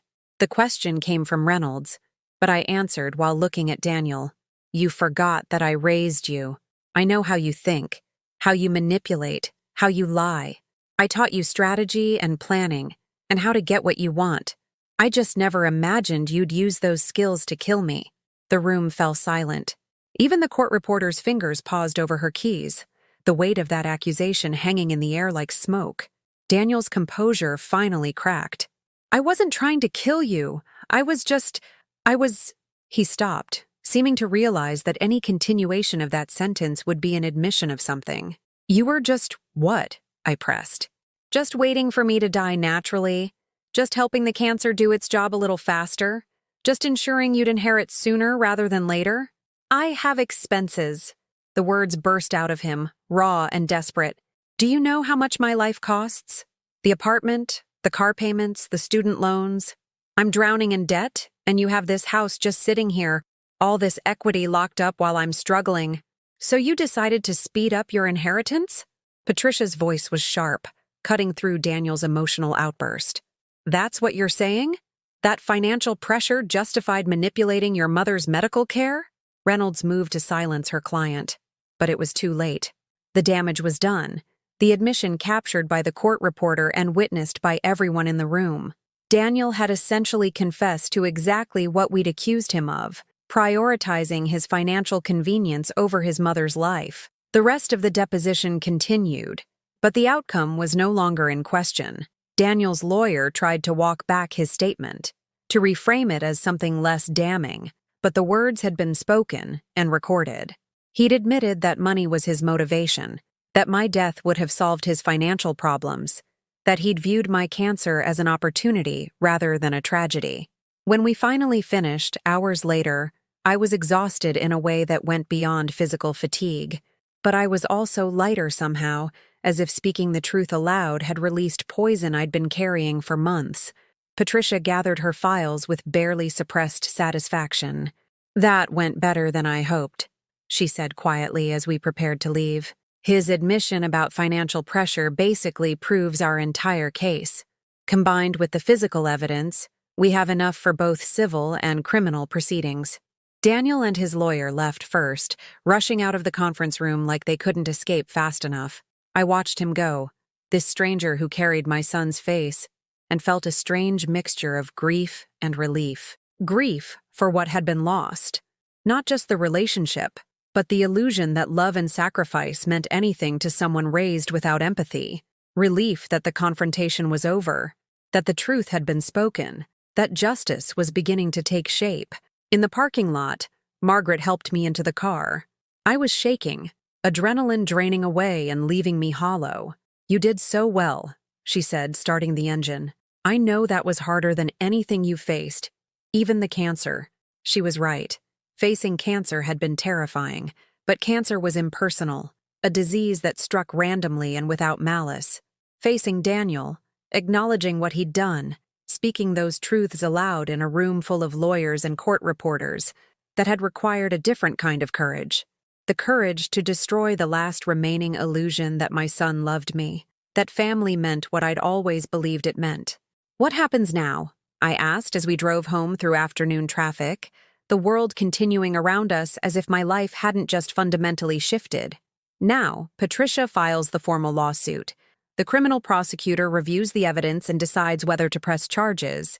Daniel faces consequences: legal, financial, professional.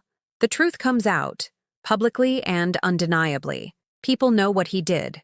And then? Margaret glanced at me, her expression soft with understanding. "And then you heal. Not just physically, though with proper treatment your prognosis is actually improving, but emotionally. You grieve what you lost and rebuild what remains. You learn to live with what happened without letting it define you." That night, alone in my bedroom while Margaret made dinner downstairs, I sat at my desk and wrote a letter I knew I'd never send, a letter to the Daniel I'd thought I was raising, the boy in those photo albums who'd seemed to love me unconditionally. I told him about the man his future self had become, about the choices he would make, about the mother he would betray. I told him I was sorry for whatever I'd done wrong in raising him, for the ways I'd failed to teach him empathy or loyalty, or the basic human decency that should have prevented all of this. Then I tore the letter into small pieces and threw it away. Because that Daniel had never existed. Not really. I'd created him in my imagination, projected onto my son all the qualities I'd hoped he possessed. The real Daniel, the one who'd opened my diagnosis letter and hidden it, who'd tampered with my medications, who'd discussed my assets while I lay dying in the next room, that Daniel had always been there. I'd just refused to see him until survival left me no choice. But I was seeing clearly now, and what I saw was a woman who'd come within inches of dying, who'd been betrayed by the person she trusted most, who'd lost almost everything, and who was still here, still fighting, still refusing to surrender to either the cancer or the cruelty. That woman was stronger than I'd ever imagined possible, harder maybe, less trusting certainly, but alive, stubbornly, determinedly, defiantly alive. And tomorrow, the real consequences would begin. The lawsuit became public record 3 weeks after the deposition. Patricia had warned me this would happen, that once we filed formally, the details would be accessible to anyone who cared to look. What she hadn't fully prepared me for was how quickly the story would spread, how hungry people were for narratives about family betrayal and the kind of cruelty that happened behind closed doors, in houses that looked normal from the outside. A local reporter found the court documents and wrote an article. Then another paper picked it up. Then the television news stations started calling, wanting interviews, wanting to hear the story directly from the dying mother whose son had tried to speed her death for inheritance money. I declined most of them, but Patricia convinced me to do one interview with a respected journalist known for handling sensitive stories with dignity. Sitting under studio lights, makeup applied to hide how much weight I'd lost, I told my story to a camera that would carry it into thousands of homes. I spoke about the opened letter, the medication tampering, the systematic isolation. I showed the evidence, explained the legal proceedings, described what it felt like to discover that your only child viewed your death as a financial opportunity. The interviewer, a woman named Sarah Chen who'd reported on family abuse cases for years, asked the question I'd been dreading. Do you still love him? After everything he's done, is there any part of you that still loves your son? I thought about it for a long moment, aware that whatever I said would be preserved forever, that Daniel would likely see this interview, that my answer mattered in ways beyond the legal case. I love the child I raised, I said finally. The boy in my memories, the son I thought I knew. But that person either never existed or died somewhere along the way, replaced by someone I don't recognize. So I'm grieving 2 losses, the relationship I thought we had, and the person I believed him to be. But do I love the man who tampered with my medications while I was fighting cancer? No, I don't think love is the right word for what I feel about him now. The interview aired on a Thursday evening, and by Friday morning, my phone was ringing constantly. Former students reached out, people I'd taught decades ago who remembered me as the teacher who'd stayed late to help with essays or provided encouragement during difficult times. Colleagues from school called to express shock and support. Strangers sent messages through social media, sharing their own stories of family betrayal, finding solidarity in shared experience. But there were other responses too. Daniel's friends, his colleagues, people who knew him as successful and charming, struggled to reconcile the man they knew with the one described in the lawsuit. Some accused me of lying for attention or money. Others suggested I must have done something to drive him to such desperation. The cruelty of strangers defending someone they'd never met against the mother he'd tried to kill was its own special kind of pain. People believe what they want to believe, Margaret said, helping me navigate the flood of messages. Daniel presented himself a certain way, and it's easier to assume you're lying than to accept that they were fooled. But the truth is, in the documents, in the evidence, the people who matter will see it. The people who matter did see it. Dr. Ramirez provided detailed testimony about the medication errors and their impact on my treatment outcomes. Dr. Patterson confirmed the timeline of the opened letter and the delayed diagnosis. The pharmacist verified Daniel's requests for incorrect doses. Bank officials documented the unauthorized account access. Each piece of evidence built on the others, creating a picture so clear that even Daniel's expensive lawyer couldn't obscure it. The criminal prosecutor filed charges: healthcare fraud, financial exploitation of a vulnerable adult, forgery for the signatures on medical documents, mail tampering for the opened letters. The charges carried significant prison time if convicted, though Patricia warned me that first-time offenders with good lawyers often received reduced sentences or plea bargains. The civil case is actually where you'll see more justice, she explained. Financial restitution, return of stolen assets, damages for emotional distress. The criminal case is about accountability, but the civil case is about making you whole again, as much as possible given what he took from you. The trial date was set for 6 months out, which meant 6 months of continued treatment, continued recovery, continued rebuilding of the life Daniel had tried to dismantle.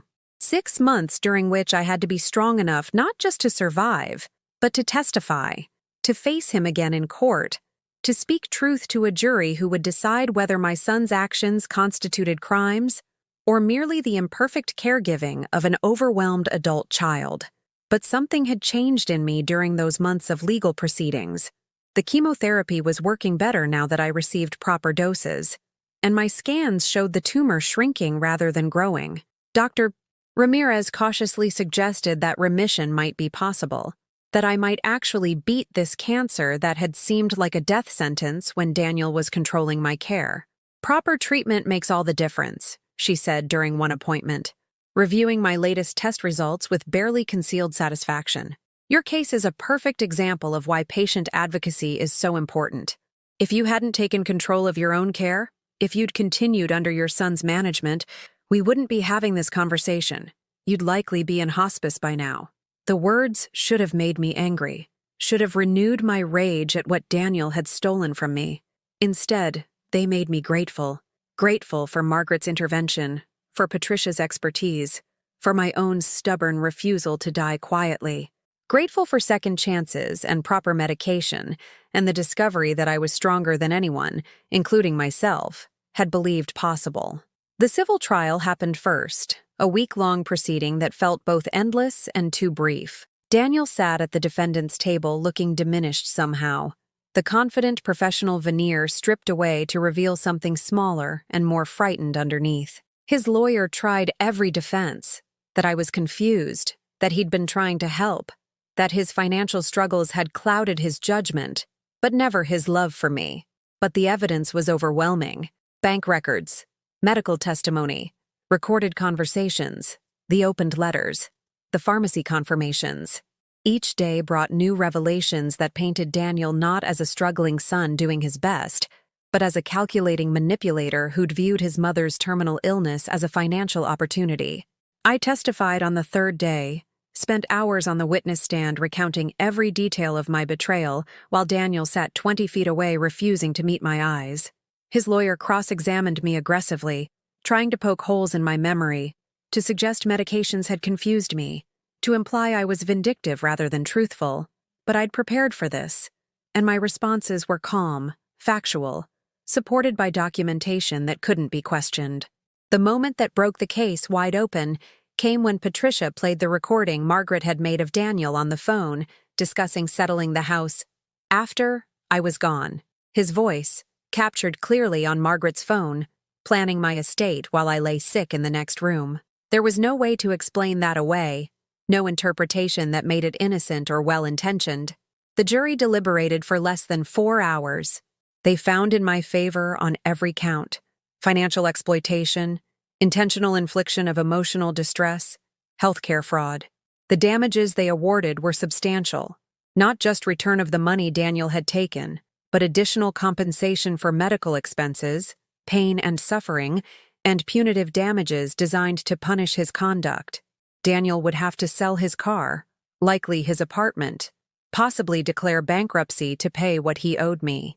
His professional reputation was destroyed, his career in finance effectively over once his firm learned about his conviction for financial exploitation. The life he'd been protecting through my death was gone anyway, dismantled by the consequences of his own actions. I felt no triumph watching him receive the verdict, no satisfaction in his visible devastation, just a deep, weary sadness for what had been lost and what had never really existed.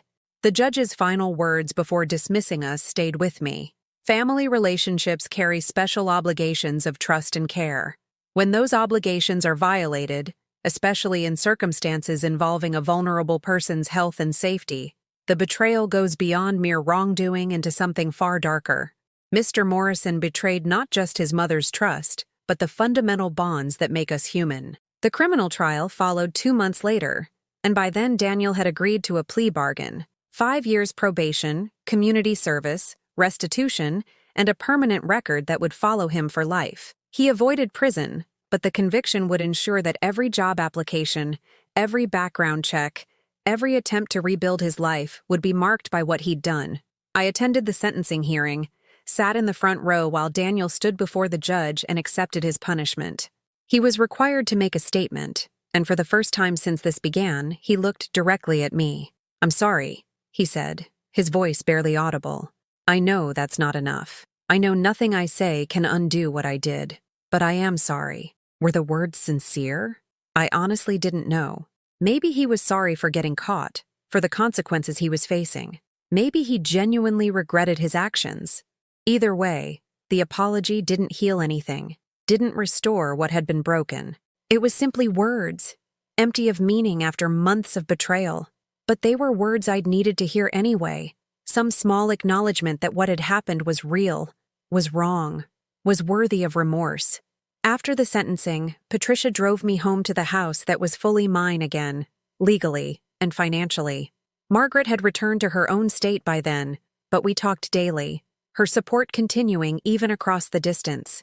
The house felt different now, emptier without Daniel's presence, but also lighter, freed from the weight of his resentment and manipulation. I stood in the living room where I'd collapsed in grief months earlier, where I'd lain on the floor surrounded by the absences he'd created, and realized that I barely recognized that woman anymore. She'd been so broken, so defeated, so close to giving up entirely. I wasn't her anymore. I was someone harder, someone who'd learned that survival sometimes meant destroying the people you loved, that justice mattered more than maintaining comfortable illusions, that fighting back was its own form of love for yourself, for the life you deserve to live. My latest medical scans showed no evidence of active cancer.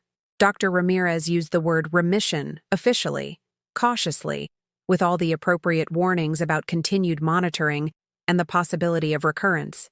But I'd beaten it. Not just the cancer, but everything that had tried to kill me. The disease, the betrayal, the isolation, the systematic cruelty of someone who should have protected me.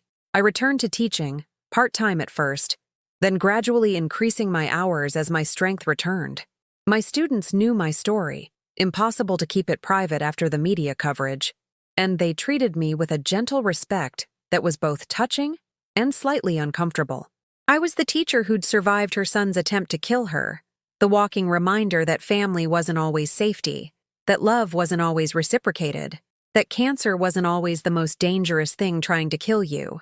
But I was also proof that survival was possible, that you could face the worst betrayal imaginable and come out the other side, that justice, while imperfect and slow, could still prevail if you fought hard enough, that women like me, 55 and sick and seemingly powerless, could reclaim our lives from people who'd tried to steal them.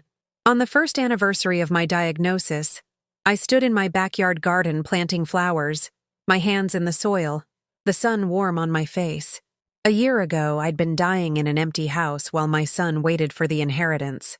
Now I was alive, healthy, surrounded by students who cared about me and colleagues who'd rallied around me and a sister who'd dropped everything to save me when I couldn't save myself. Daniel sent me a card that day, delivered by mail since the restraining order prevented direct contact. Inside, he'd written a longer apology, words about recognizing his mistakes and seeking therapy, and hoping that someday I might forgive him. I read it once, then filed it away with all the other legal documents that marked this chapter of my life. Maybe someday I would forgive him, maybe not. Either way, my healing wasn't dependent on his redemption. I'd learned something important through all of this. Something I wished I'd understood earlier. That sometimes the people you love will try to destroy you, and survival means accepting that love alone isn't enough to protect you. That family is about actions, not biology, about who shows up in your darkest moments rather than who shares your DNA. That justice matters, that speaking truth matters, that refusing to die quietly matters. I'd learned that I was stronger than cancer, stronger than betrayal, stronger than abandonment, that 55 wasn't too old to rebuild a life, to find new purpose, to discover reserves of courage I'd never known existed. That being sick didn't make me helpless, that needing help didn't make me weak, that asking for support was its own kind of strength. Most importantly, I'd learned that sometimes the silence speaks loudest. Not the silence of submission or defeat, but the silence of someone who's survived everything thrown at them and emerged with their dignity intact. The silence of refusing to engage with people who've proven themselves unworthy of your words. The silence that says, simply and finally, I survived you. I'm still here. You tried to erase me, but I refused to disappear. That night, I sat on my front porch with a cup of tea, watching the neighborhood settle into evening routines. Somewhere out there, Daniel was living with the consequences of his choices, carrying the weight of what he'd done. I hoped it was heavy. I hoped it kept him awake some nights, that it taught him something about the cost of treating people as disposable, about the price of valuing money over love. But mostly, I didn't think about him at all anymore.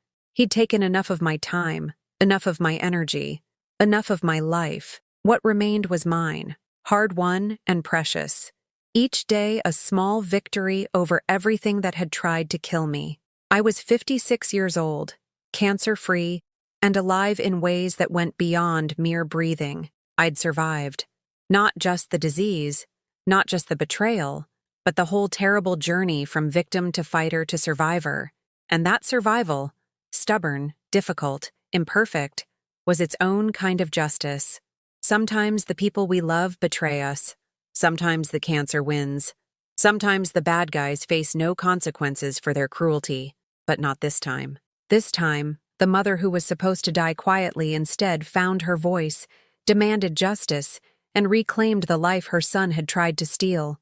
This time, love might not have won, but neither did hate. Truth won. Justice won. And I won. Simply by refusing to surrender, by fighting when fighting seemed impossible, by believing I deserved to survive even when the person closest to me had decided I didn't. That was enough, more than enough. It was everything.